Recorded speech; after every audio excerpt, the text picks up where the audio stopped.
뉴스쇼 화요일의 코너입니다. 라디오 재판정.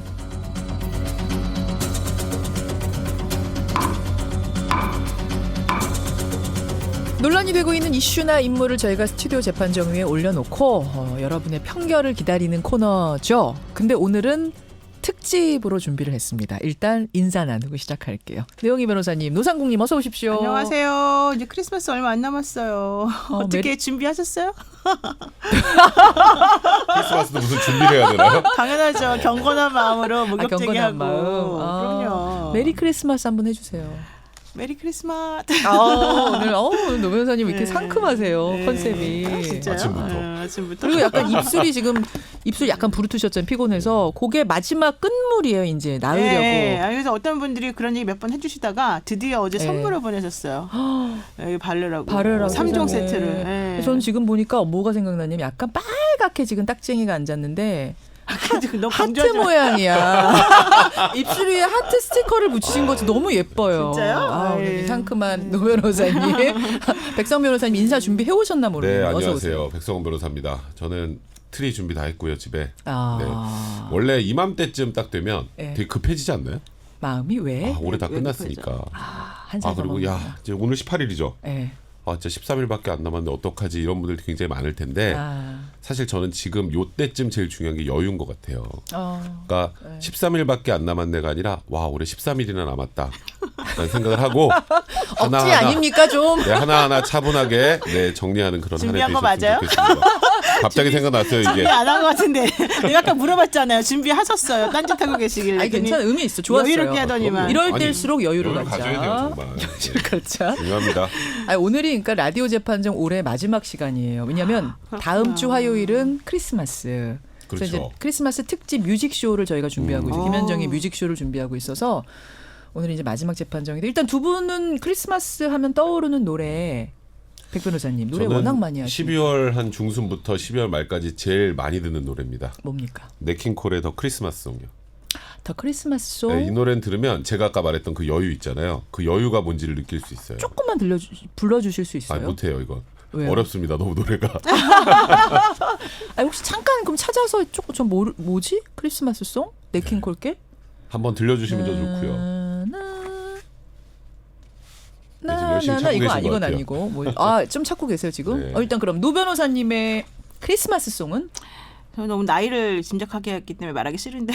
뭐예요? 라스트 크리스마스 있잖아요. 왜? 그게 왜요? 그거는 뭐 그 최고죠. 옛날 노래잖아요. 이게 저 아주 옛날 노래죠. 옛날 노래인데 80년대 저도 초반. 역시 그 노래를 들어야 그 노래를 들어 크리스마스가 크리스마스구나. 뭔가 설원 위에서 이렇게 동세대로 막 오버가고요. 이렇게 갖고. 한 살 몇 살이라도 좀 어리게. 랄랄라 이거죠. 네. 저도 이 노래. 저도 이 노래가 좋아요. 최고. 네. 크리스마스 송 하면. 이거 말고 저 크리스마스 송 한번 우리 네킹콜 그거 뭔지 좀 잠깐 들려주실 수 있어요? 뭔지 모르겠어요. 저만 아는 네킹콜. 노래인가요? 근데 굉장히 많은 분들 아실 거예요. 이거구나.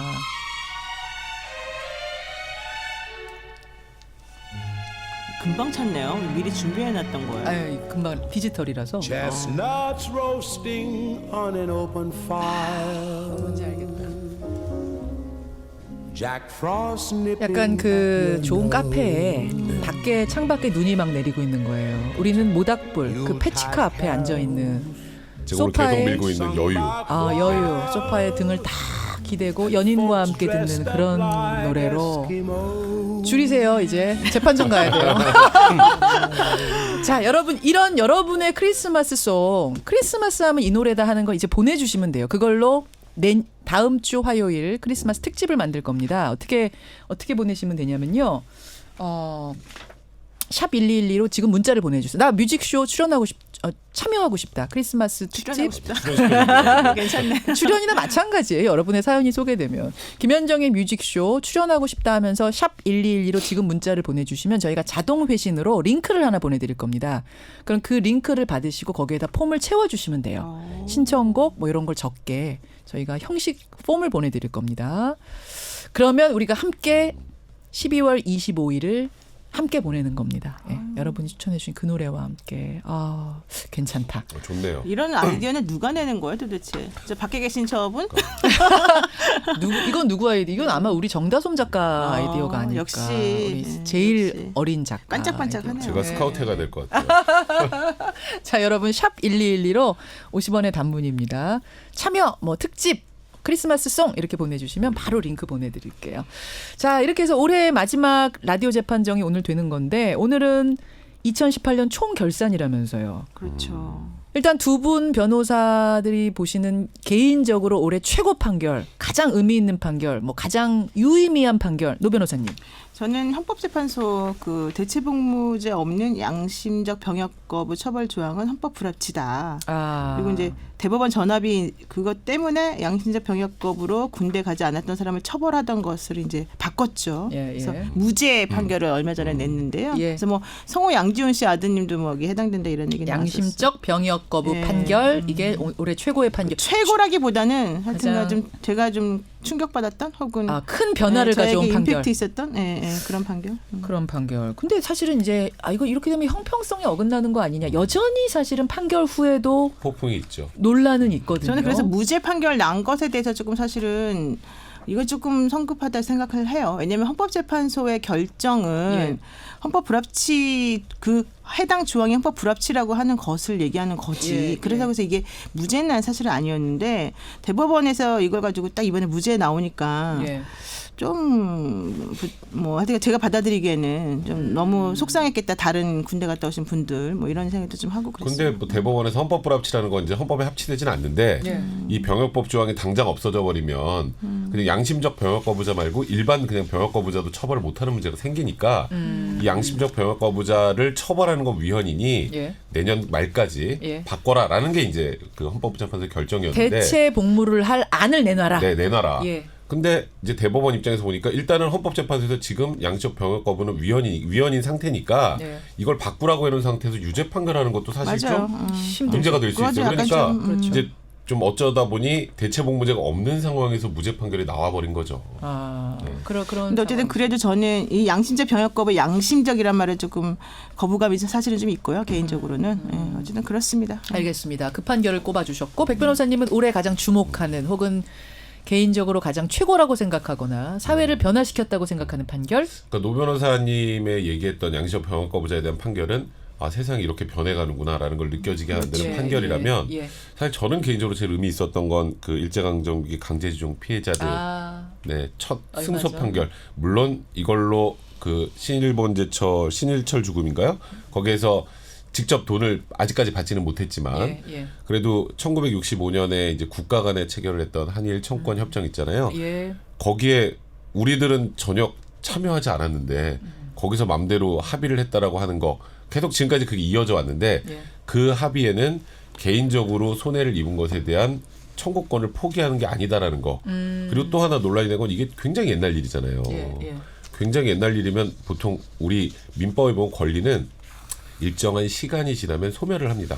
소멸시효라고 해요. 그렇죠. 개인 간의 채권도 10년의 한도가 지나면 소멸을 하는데 이거는 한일 간 국교단절이나 청권협정문서 비공개 같은 것들로 어쩔 수 없이 권리를 행사하지 못했으니까 그 기간을 산입하지 않았던 거예요. 그래서 그것 때문에 이제 승소 판결을 받았는데 네. 물론 이 판결은 논란이 굉장히 컸죠. 논란이 컸다는 의미는 이 판결을 연기하려고 전 대법원에서 그렇죠.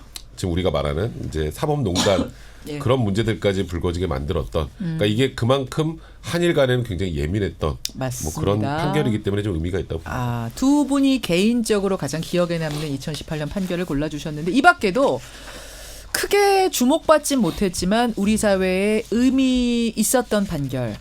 그러니까 뭐랄까 묻히기엔 아까운 판결들을 오늘 한번 정리해봤으면 좋겠고 너무 유명한 것들 말고 묻히기엔 아까운 판결을 한번 몇 개 짚어봤으면 좋겠는데 읽어주시면 제가 오늘 재판봉을 두드리는 걸로 이렇게 한번 해볼게요. 백 변호사님. 네.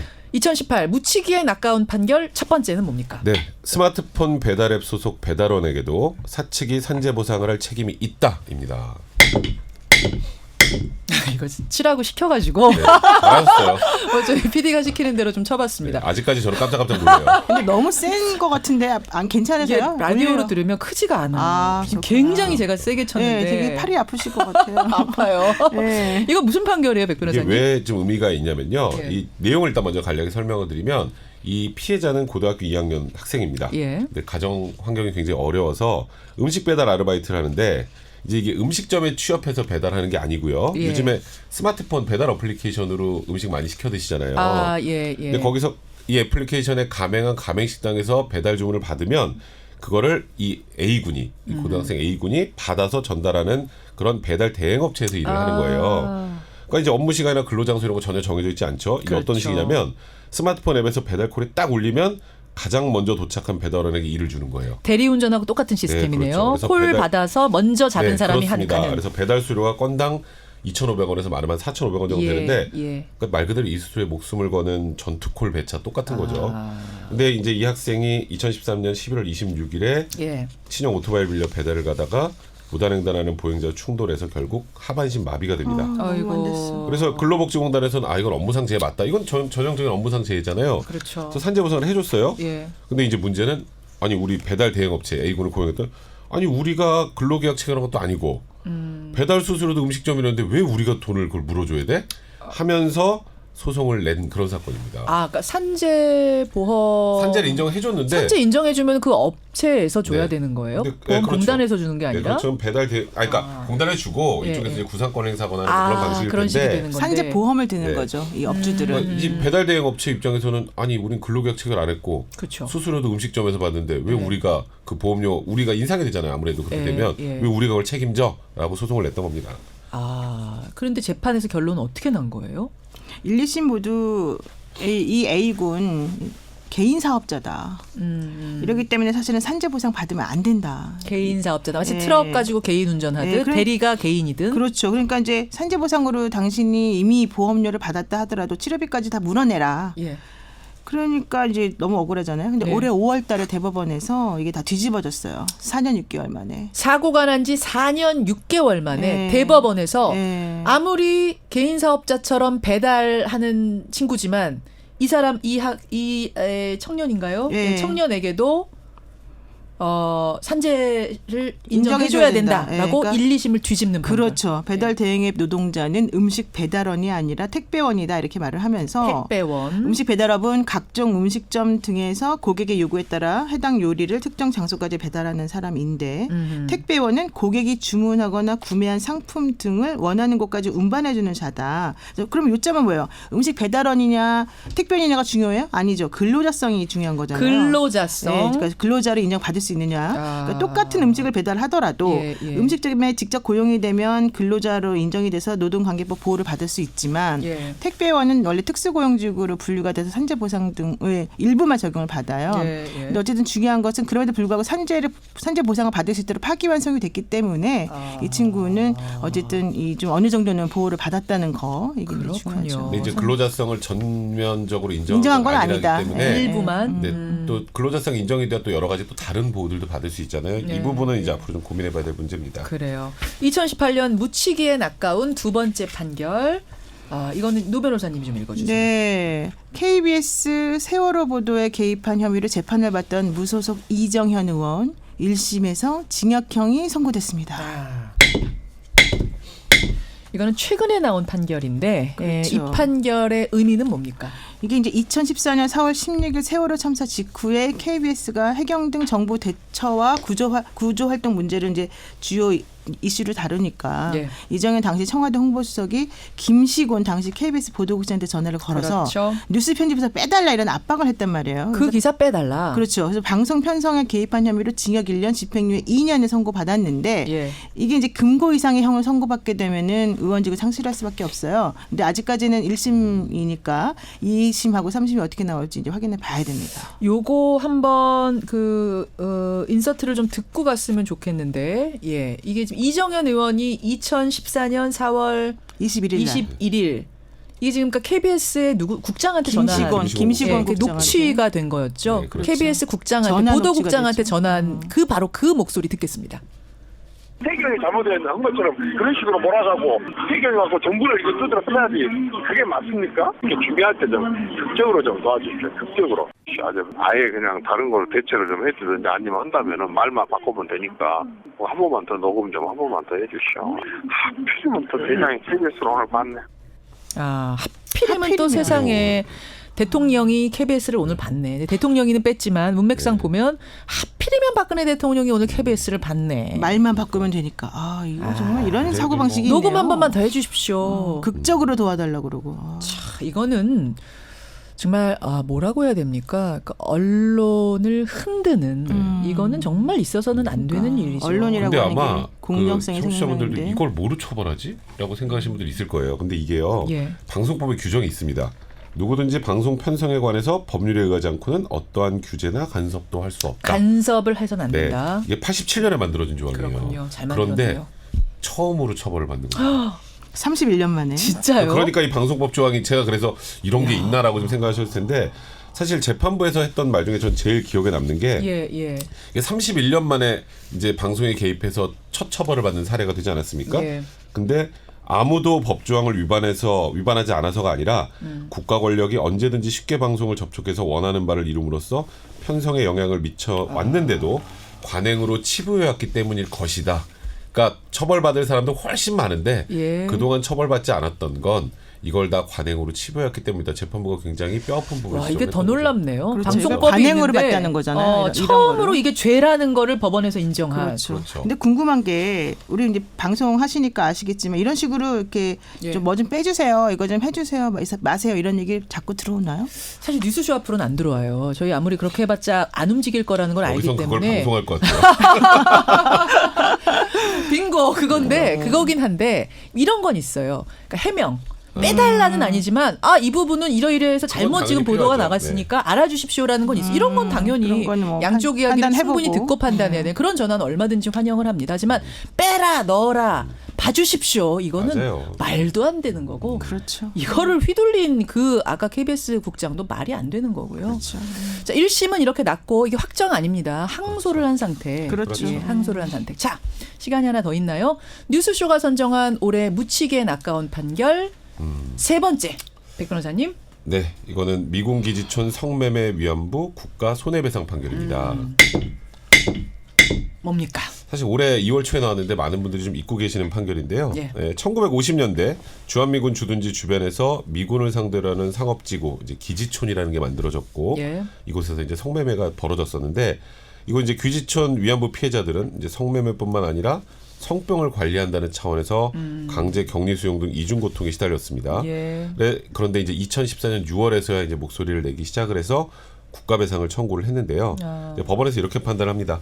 국가가 기지촌 위안부의 성적 자기결정권, 나아가서 원고들의 인격 자체를 국가적 목적 달성을 위한 수단으로 삼았다. 그래서 인권 존중 의무를 위반했다고 하면서 원고 117명 모두에게 반인권적 불법행위에 대한 위자료를 지급하라고 선고를 했는데 우리나라가 이제 뭐 군사동맹이나 외화 획득을 위해서 미군 기지촌을 운영 관리하면서 사실 어찌 보면 성매매를 적극적으로 정당화하거나 조장했다.